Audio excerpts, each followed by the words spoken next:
friends, ഇന്നത്തെ വീഡിയോയിൽ നമ്മൾ നോക്കാൻ പോകുന്നത് ഒരു വാക്കാണ്. ഒരു വാക്കിനെ കുറിച്ചാണ് നമ്മൾ ഡീറ്റെയിൽ ആയിട്ട് പഠിക്കാൻ പോകുന്നത്. അതേതാ ഈ വാക്ക്? ഇത്രമാത്രം പഠിക്കാനുള്ള വാക്ക് എന്താ? നമ്മൾ ഇന്ന് പഠിക്കാൻ പോകുന്നത് ഗെറ്റ് എന്ന വാക്കിനെ കുറിച്ചാണ്. ഗെറ്റ് എന്ന വാക്ക് എന്താണെന്ന് ചോദിച്ചാൽ മിക്കവർക്കും അതിൻ്റെ അർത്ഥം അറിയാം, കിട്ടുക എന്നാണ് അർത്ഥം. പക്ഷേ ഈ ഗെറ്റ് എന്ന വാക്കിൻ്റെ കൂടെ വേറെ വാക്കുകൾ വരുന്തോറും ഇതിൻ്റെ അർത്ഥം ഇങ്ങനെ മാറിക്കൊണ്ടേയിരിക്കും. അപ്പോൾ നമ്മൾ ഇന്ന് ഗെറ്റ് എന്ന വാക്കിൻ്റെ പല മുഖങ്ങളാണ് നോക്കാൻ പോകുന്നത്. അതായത് ഗെറ്റിൻ്റെ കൂടെ നമ്മൾ മാറ്റി മാറ്റി ഓരോ വാക്കുകൾ യൂസ് ചെയ്യും. അങ്ങനെ യൂസ് ചെയ്യുന്ന അനുസരിച്ച് ഇതിൻ്റെ അർത്ഥം എങ്ങനെയൊക്കെ മാറുന്നു, എവിടെയൊക്കെ യൂസ് ചെയ്യാം, അതിൻ്റെ കുറച്ച് എക്സാമ്പിൾസും ഒക്കെ നമുക്കിന്ന് നോക്കാം. ക്ലാസ്സിലേക്ക് കടക്കുന്നതിന് മുന്നേ ആയിട്ട് നിങ്ങൾ ഈ ചാനൽ സബ്സ്ക്രൈബ് ചെയ്തിട്ടില്ല എന്നുണ്ടെങ്കിൽ ദയവായി പെട്ടെന്ന് തന്നെ ഈ ചാനൽ സബ്സ്ക്രൈബ് ചെയ്യുക. ഇതുപോലത്തെ informative interesting English related language videos കാണാനായിട്ട് നിങ്ങൾക്ക് ഈ യൂട്യൂബ് ചാനൽ യൂസ് ചെയ്യാവുന്നതാണ്. ഇതിൽ നിന്നും നിങ്ങൾക്ക് ഒത്തിരി കാര്യങ്ങൾ പഠിക്കാൻ പറ്റും. അതുപോലെ തന്നെ നിങ്ങൾ സംസാരിക്കാൻ പഠിക്കാൻ വേണ്ടിയിട്ടാണ്, ഇംഗ്ലീഷ് സംസാരിക്കാൻ പഠിക്കാൻ വേണ്ടിയിട്ടാണ് ഈ വീഡിയോസ് കാണുന്നതെങ്കിൽ നമ്മൾ ഈ വീഡിയോസ് കാണുന്നതിലൂടെ ഇംഗ്ലീഷ് പഠിക്കാൻ പറ്റും. പക്ഷെ സംസാരിക്കാൻ പഠിക്കണം എന്നില്ല. സംസാരിക്കാൻ പഠിക്കണമെങ്കിൽ നമ്മളത് പ്രാക്ടീസ് ചെയ്യണം. സംസാരിച്ച് പ്രാക്ടീസ് ചെയ്ത് തന്നെ പഠിക്കണം. അങ്ങനെ സംസാരിച്ച് പ്രാക്ടീസ് ചെയ്ത് പഠിക്കാൻ പറ്റുന്ന ഒരു പ്ലാറ്റ്ഫോമാണ് നമ്മൾ പ്രൊവൈഡ് ചെയ്യുന്നത് ഇംഗ്ലീഷ് മിത്രയിലൂടെ. ഇപ്പോൾ കോഴ്സിൻ്റെ ഡീറ്റെയിൽസ് താഴെ കൊടുത്തിരിക്കുന്ന ലിങ്കിൽ നിങ്ങൾ ക്ലിക്ക് ചെയ്താൽ കളക്ട് ചെയ്യാൻ പറ്റും. അപ്പോൾ കോഴ്സിൻ്റെ ഡീറ്റെയിൽസ് എല്ലാം കളക്ട് ചെയ്ത് നിങ്ങളുടെ ഡൗട്ട്സൊക്കെ ചോദിച്ച് നിങ്ങൾക്ക് പറ്റുന്ന ഒരു കോഴ്സാണിതെന്ന് തോന്നുകയാണെങ്കിൽ മാത്രം അഡ്മിഷൻ എടുക്കുക. അപ്പോൾ നമുക്ക് ക്ലാസ്സിലേക്ക് കിടക്കാം. സോ നമ്മൾ ഫസ്റ്റ് യൂസ് ചെയ്യാൻ പോകുന്ന വാക്കെന്ന് പറയുന്ന ഫ്രേസ് എന്ന് പറയുന്നത് ഗെറ്റ് എക്രോസ് എന്ന ഫ്രേസാണ്. Get across.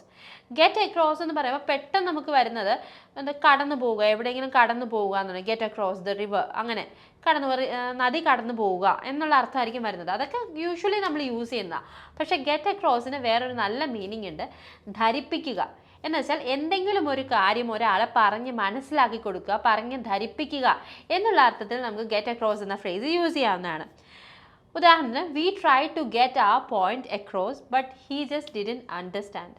അതായത് ഞങ്ങളുടെ പോയിന്റ്, ഞങ്ങളുടെ കാര്യം പറഞ്ഞ് ആക്കിപ്പിക്കാൻ ശ്രമിച്ചു, പക്ഷെ അവനത് മനസ്സിലായില്ല. സോ ഗെറ്റ് അക്രോസ് എന്ന് പറഞ്ഞാൽ ഒരാളെ എന്തെങ്കിലും ഒരു കാര്യം പറഞ്ഞ് മനസ്സിലാക്കിപ്പിക്കുക എന്നുള്ള അർത്ഥത്തിൽ യൂസ് ചെയ്യാം.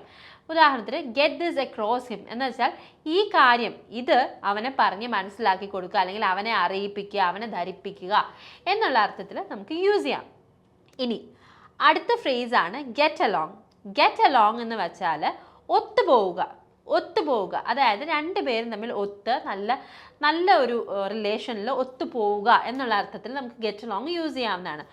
ഒരു ഉദാഹരണം പറയുകയാണെങ്കിൽ, I can't get along with my sister's husband എന്ന് വെച്ചാൽ എന്താണ്, എനിക്ക് എൻ്റെ സഹോദരിയുടെ ഭർത്താവുമായിട്ട് ഒത്തുപോകാൻ സാധിക്കില്ല. അപ്പോൾ ഒത്തുപോവുക എന്നുള്ള അർത്ഥത്തിൽ ഗെറ്റ് അലോങ് എന്ന ഫ്രേസ് യൂസ് ചെയ്യാവുന്നതാണ്. For example, you should get along with your classmates എന്ന് വെച്ചാൽ എന്താണ് അർത്ഥം വരുന്നത്, നീ നിൻ്റെ ക്ലാസ്മേറ്റ്സുമായിട്ട് ഒത്തുപോകണം എന്നുള്ള അർത്ഥമാണ് വരുന്നത്. അപ്പോൾ ഗെറ്റ് അലോങ് എന്ന് വെച്ചാൽ ഒത്തുപോവുക. അപ്പോൾ ഗെറ്റിൻ്റെ കൂടെ അക്രോസ് വന്നപ്പോൾ വേറൊരു അർത്ഥം, എലോങ് വന്നപ്പോൾ മറ്റൊരു അർത്ഥം. ഇനി മറ്റൊരു വാക്കും കൂടി നോക്കിയാലോ, ഗെറ്റ് എവേ. ഗെറ്റ് എവേ എന്ന് പറഞ്ഞാൽ ദൂരെ പോ എന്നുള്ള അർത്ഥത്തിൽ നമുക്ക് യൂസ് ചെയ്യാം. ഗെറ്റ് എവേ ഫ്രം മീ, എൻ്റെ അടുത്ത് നിന്ന് ദൂരെ പോ എന്നുള്ള അർത്ഥത്തിലൊക്കെ യൂസ് ചെയ്യാം. കുറച്ചുകൂടി ബെറ്റർ ആയിട്ടുള്ള ഒരു അർത്ഥം എന്താണെന്ന് പറയട്ടെ, രക്ഷപ്പെടുക, എസ്കേപ്പ് ആകുക എന്നുള്ള അർത്ഥത്തിൽ നമുക്ക് ഗെറ്റ് അവേ യൂസ് ചെയ്യാവുന്നതാണ്. ഇപ്പോൾ ഒരു പ്രശ്നത്തിൽ നിന്ന് രക്ഷപ്പെടുക എന്നുള്ള അർത്ഥത്തിൽ തന്നെ ആവണമെന്ന് നിർബന്ധമൊന്നുമില്ല. സ്കൂട്ട് ആവുക എന്നുള്ളൊരു പ്രയോഗം നമുക്കില്ലേ മലയാളത്തിലുള്ളൊരു പ്രയോഗം അല്ല കേട്ടോ അത്. പക്ഷേ മലയാളികൾ കുറച്ച് കൂടുതലായിട്ട് യൂസ് ചെയ്യുന്ന ഒരു പ്രയോഗമാണ് ഞാൻ സ്കൂട്ടാവുക, ഞാൻ സ്കൂട്ടാകാൻ പോവുക, നമുക്ക് സ്കൂട്ടായാലോ എന്നൊക്കെ പറയുന്നത്. അതിനൊരു ഇംഗ്ലീഷ് യൂസേജാണ് ഗെറ്റ് അവേ. അതായത് അവിടെ നിന്ന് തടി തപ്പുക. ഒരു ഉദാഹരണം പറയുകയാണെങ്കിൽ, I will get away from work as soon as I can. I will get away from work as soon as I can. ഇവിടെ I will get away from work എന്ന് പറഞ്ഞാൽ ഞാൻ ജോലിയിൽ നിന്ന് രക്ഷപ്പെടാം എന്നല്ല ഉദ്ദേശിക്കുന്നത്. ജോലി സ്ഥലത്ത് നിന്ന് സ്കൂട്ടാവാം, തടി തപ്പാം, പെട്ടെന്ന് അങ്ങ് തടി തപ്പാം, ഞാൻ എത്രയും പെട്ടെന്ന് തടി തപ്പാം, അങ്ങ് ഒഴുകി മാറി വരാം, സ്കൂട്ടാവുക എന്നുള്ള അർത്ഥത്തിലാണ് ഇവിടെ ഗെറ്റ് അവേ യൂസ് ചെയ്തിരിക്കുന്നത്. മറ്റൊരു നല്ല യൂസേജ് എന്ന് പറയുന്നത് യാത്ര പോവുക. അതായത് നമ്മളുടെ ടെൻഷനും സ്ട്രെസ്സും ഒക്കെ മാറ്റി വർക്കൊന്നും ചെയ്യാതെ എവിടെയെങ്കിലും യാത്ര പോകുന്നതിനെ നമുക്ക് ഗെറ്റ് അവേ എന്ന് പറയാം. ഓക്കെ, സാധാരണ നമ്മൾ വെക്കേഷൻ എന്ന വാക്കാണ് യൂസ് ചെയ്യുന്നത്, പക്ഷെ അതിന് പകരം യൂസ് ചെയ്യാൻ പറ്റുന്ന നല്ലൊരു വാക്കാണ് ഗെറ്റ് അവേ. കേട്ടിട്ടില്ലേ? ഗെറ്റ് അവേ സ്പോട്ട്സ് എന്നൊക്കെ, വെക്കേഷൻ സ്പോട്ട്സ് എന്ന് പറയുന്നത് പോലെ ഗെറ്റ് അവേ സ്പോട്ട്സ്, യാത്ര പോകാൻ പറ്റിയ സ്ഥലങ്ങൾ എന്നുള്ള അർത്ഥത്തിൽ. ഒരു ഉദാഹരണം പറയുകയാണെങ്കിൽ I just need to get away for a few days എന്ന് വെച്ചാൽ എനിക്ക് കുറച്ച് ദിവസത്തേക്ക് എവിടെയെങ്കിലും ഒന്ന് വെക്കേഷൻ പോയാൽ മതി. അപ്പം എവിടെയെങ്കിലും നമ്മുടെ ജോലിയെല്ലാം മാറ്റി നിർത്തി അല്ലെങ്കിൽ നമ്മുടെ ടെൻഷനും സ്ട്രെസ്സും ഒക്കെ മാറ്റി നിർത്തി യാത്ര പോകാമെന്നുള്ള അർത്ഥത്തിലും നമുക്ക് ഗെറ്റ് അവേ എന്ന ഫ്രേസൽ വെർബ് യൂസ് ചെയ്യാവുന്നതാണ്. ഇനി മറ്റൊരു വാക്ക് നോക്കാം, get down to. Get down to. Get down to എന്ന് വെച്ചാൽ വളരെ സിമ്പിളാണ് അർത്ഥം, സീരിയസ് ആകുക. നമ്മൾ എന്തെങ്കിലും കാര്യം ചെയ്യുകയാണെങ്കിൽ ഗെറ്റ് ഡൗൺ ടു ഇറ്റ് എന്ന് പറഞ്ഞാൽ സീരിയസ് ആയിട്ട് അതിൽ ഫോക്കസ് ചെയ്ത് വർക്ക് ചെയ്യൂ എന്നാണ് നമ്മൾ പറയുന്നത്. Okay, so get down to എന്ന് വെച്ചാൽ സീരിയസ് ആവുക. For example, let's get down to work. Let's get down to work. അതിൻ്റെ അർത്ഥം എന്താണ്?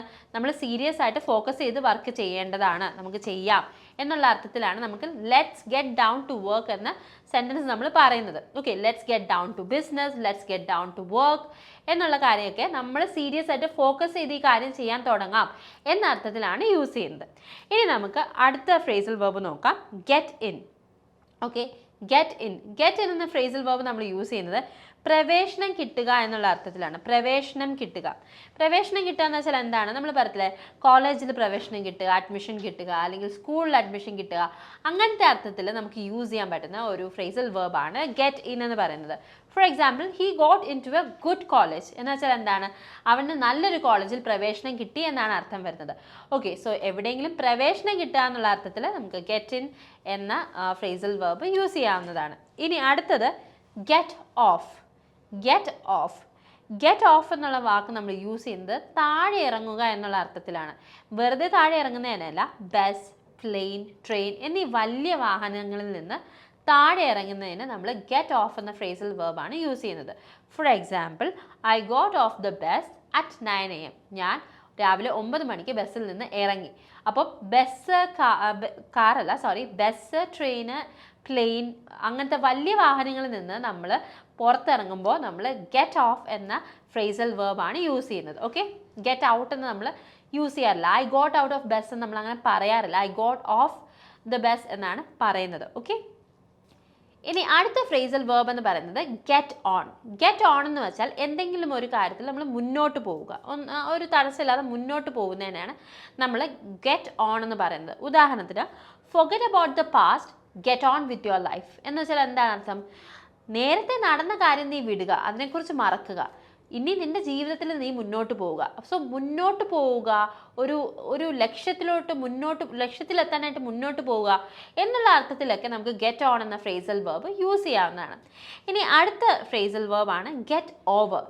Get over.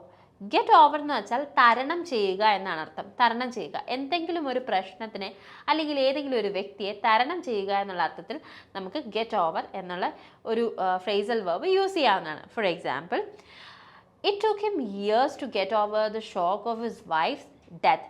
അതായത് അവൻ്റെ ഭാര്യയുടെ മരണം എന്നുള്ള ആ ഒരു ഷോക്കിൽ നിന്ന് ആ ഷോക്ക് തരണം ചെയ്യാൻ അവൻ ഒത്തിരി വർഷം എടുത്തു. സോ ഗെറ്റ് ഓവർ എന്നുള്ളത് ഏതെങ്കിലും ഒരു സംഭവത്തിൽ നിന്ന് അല്ലെങ്കിൽ ഏതെങ്കിലും ഒരു വ്യക്തിയെ തരണം ചെയ്യുക എന്നുള്ള അർത്ഥത്തിലാണ് നമ്മൾ ഗെറ്റ് ഓവർ എന്ന ഫ്രേസൽ വെർബ് യൂസ് ചെയ്യുന്നത്. അപ്പോൾ ഇന്ന് നമ്മൾ പഠിച്ചത് ഗെറ്റ് എന്ന വാക്കിനെ കുറിച്ചാണ്. വേറെ ഒന്നും നമ്മൾ പഠിച്ചില്ല. ഗെറ്റ് എന്ന വാക്കിൻ്റെ പല പല മുഖങ്ങൾ. ഈ വാക്കുകൾ യൂസ് ചെയ്യുക, നിങ്ങൾ സാധാരണ യൂസ് ചെയ്യുന്നത് വാക്കുകൾക്ക് പകരം, അതായത് ഇപ്പോൾ ഗെറ്റ് ഓവറിന് പകരം നമുക്ക് ഫോർഗെറ്റ് എന്നുള്ള വാക്ക് യൂസ് ചെയ്യാം. It took him years to forget about his wife's death എന്നുള്ളത് നമുക്ക് യൂസ് ചെയ്യാം. പക്ഷേ സെയിം എഫക്റ്റ് കിട്ടുമോ? ഇല്ല. തരണം ചെയ്യുക എന്നുള്ള എഫക്റ്റ് കിട്ടില്ല, മറക്കുക എന്നുള്ള എഫക്റ്റ് കിട്ടുള്ളൂ. അപ്പോൾ വേണമെങ്കിൽ ഇങ്ങനെ യൂസ് ചെയ്യാം, പക്ഷേ അതിന് ബെറ്റർ വേർഷൻ ഇതാണ്. അപ്പം നിങ്ങൾ സാധാരണഗതിയിൽ ഈ വാക്കുകൾക്ക് പകരം യൂസ് ചെയ്യുന്ന വാക്കുകളെ തൽക്കാലം എടുത്ത് മാറ്റി വെച്ചിട്ട് ഈ വാക്കുകളൊന്ന് യൂസ് ചെയ്ത് സംസാരിച്ച് നോക്കിയേ. നിങ്ങളൊരു 8-10 തവണ ഈ വാക്കുകൾ യൂസ് ചെയ്ത് സംസാരിച്ച് തുടങ്ങിയാൽ പിന്നെ ഈ വാക്കുകൾ മറക്കാൻ നിങ്ങൾക്ക് പറ്റേയില്ല. അപ്പം നിർബന്ധമായിട്ടും ഈ വാക്കുകളെല്ലാം നിങ്ങളുടെ വൊക്കാബുലറിയിൽ ഇൻക്ലൂഡ് ചെയ്യുക. അതുപോലെ തന്നെ ഇത് വെച്ച് സംസാരിച്ച് പ്രാക്ടീസ് ചെയ്യുക. വെറുതെ കാണാപ്പാഠം പഠിച്ചു വെച്ചാൽ മാത്രം പോരാ, പ്രാക്ടീസ് ചെയ്യണം, എങ്കിൽ മാത്രമേ നിങ്ങൾ ഇംപ്രൂവ് ചെയ്യുള്ളൂ. അതുപോലെ തന്നെ ഇങ്ങനത്തെ interesting informative English related language videos കാണാൻ നിങ്ങൾ താല്പര്യപ്പെടുന്നുണ്ടെങ്കിൽ ദയവായി ഞങ്ങളുടെ ചാനൽ സബ്സ്ക്രൈബ് ചെയ്യുക. വീഡിയോ ഇഷ്ടപ്പെട്ടെങ്കിൽ ലൈക്ക് ചെയ്യുക. എന്തെങ്കിലും സജഷൻസ്, ഡൗട്ട്സ്, കാര്യങ്ങൾ എന്തെങ്കിലും ഉണ്ടെങ്കിൽ കോമൻറ്റ് ചെയ്യുക. കോമൻറ്റിന് റിപ്ലൈ തരുന്നതായിരിക്കും. അതുപോലെ തന്നെ നിങ്ങൾ ഇംഗ്ലീഷ് സംസാരിച്ച് പഠിക്കാനാണ് നിങ്ങൾ ഈ വീഡിയോസ് കാണുന്നതെങ്കിൽ കോഴ്സിൻ്റെ ഡീറ്റെയിൽസ് ലിങ്കിൽ കൊടുത്തിട്ടുണ്ട്. അതിൽ ക്ലിക്ക് ചെയ്യുക, ഡീറ്റെയിൽസ് കളക്ട് ചെയ്യുക. നിങ്ങൾക്ക് ഓക്കെ ആണ്, നിങ്ങൾക്ക് പറ്റുന്ന ഒരു കോഴ്സാണെന്ന് തോന്നുകയാണെങ്കിൽ മാത്രം അഡ്മിഷൻ എടുക്കുക. സോ ടിൽ ദെൻ നമ്മൾ അടുത്ത് കാണുന്നത് വരെ this is Revathi Krishnan signing off from English Mithra. Thank you, take care, bye. English Mithra WhatsApp വഴി നയസായി ഇംഗ്ലീഷ് പഠിക്കാം. ഇഷ്ടമുള്ള സമയത്ത് ഏതു പ്രായത്തിലും കട്ട സപ്പോർട്ടുമായി പേഴ്സണൽ ട്രെയിനർ, 1-to-1 ട്രെയിനിങ്. തിരഞ്ഞെടുക്കാൻ ബേസിക്, ഇന്റർമീഡിയറ്റ്, അഡ്വാൻസ്ഡ് എന്നീ ഓപ്ഷനുകൾ. നിങ്ങൾക്കും പഠിക്കേണ്ടേ? ഉടൻ കോൺടാക്ട് ചെയ്തോളൂ ഇംഗ്ലീഷ് മിത്ര.